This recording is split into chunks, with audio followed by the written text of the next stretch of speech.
पापा बोला, पापा आए घर पे स्कूल से, टीचर हैं पापा अपने, तो 2:30 बजे आए थे, मस्त नौकरी ज़िंदगी में, टीचर बनो, गर्मी की छुट्टियाँ, सारी हॉलीडेज़, कोई मीडिया वाला प्रेशर नहीं और बच्चों को जी भर के डांटो।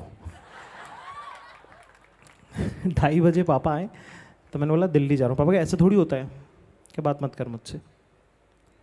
तो पैसे नहीं है, कुछ नहीं है, अपना बैग वैग में कपड़े वपड़े डाले और अपन निकल गए। जनवरी की बात है, अपन चढ़ गए ट्रेन में। तो 3rd क्लास का डब्बा समझते हैं आप लोग, 3rd AC मत समझ लेना।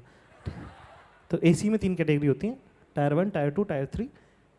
फिर आता है 2nd क्लास, जो कि होता है रिजर्वेशन का डब्बा, जिसके अंदर अंकल लोग पॉलिटिक्स की बातें करते हैं, और अगर कॉलेज के लोग फंस गए तो वो अंताक्षरी खेलेंगे और तुम्हारी जान ले लेंगे। उसके बाद आता है 3rd क्लास का डब्बा। तो 3rd क्लास के डब्बे में मैं बाथरूम के बाहर बैठा था 6 और लोगों के साथ। अंदर भी बैठ सकता था पर वहाँ 12 थे।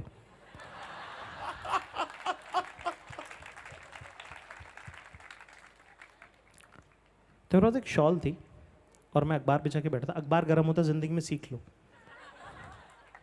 अखबार की तासीर गर्म होती है। तो कभी बुरा वक्त आए तो अखबार बिछा के ओढ़ भी सकते हो। तो ये आज बता रहा हूँ, ठीक है। तो वही बात है ना कि जावेद साहब की किताब एक तरकश, उसमें एक शेर है कि अशारों में तलखियाँ बनी बात ही थी, जो हम पे है गुजरी हमें है याद सब, ठीक है। तो अखबार बिछा के मैं बैठा था और मैंने एक शॉल ओढ़ रखी थी और वहाँ पे एक छोटा बच्चा भी बैठा था जो बहुत ठिठुरा था, उसकी नाक वाक बह रही थी और मतलब मेरे को लगा मर जाएगा ये। और टेम्परेचर है कुछ 5-4 डिग्री के आसपास। तो मैंने अपनी शॉल उसको दे दी और ऐसे बस ऐसे ही ना दे दी, कुछ वो नहीं कि मैं बेटर ह्यूमन बीइंग, ओहो हो। उस वक्त मैंने अपनी 3 बजे रात को ना, कविता ना कभी भी आप तक आपको आती है, आप खुद नहीं लिख सकते। आप कभी सोचो कि मैं बैठ के कविता लिखूं,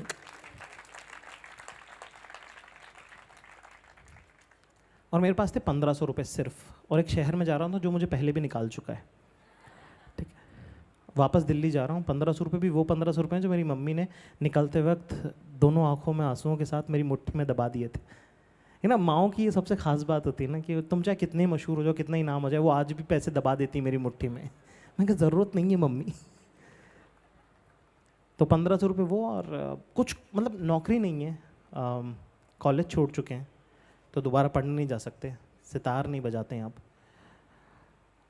तो उस वक्त 3 बजे अचानक से मैंने अपना बैग खोला और एक कॉपी निकाली और पेन निकाला और एक कविता लिखी, शायद लोगों ने सुनी हो।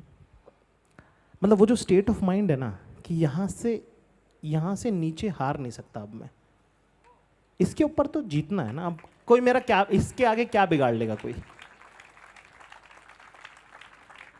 तो उस वक्त लिखा था कि कहा है कि मैं शून्य पे सवार हूं।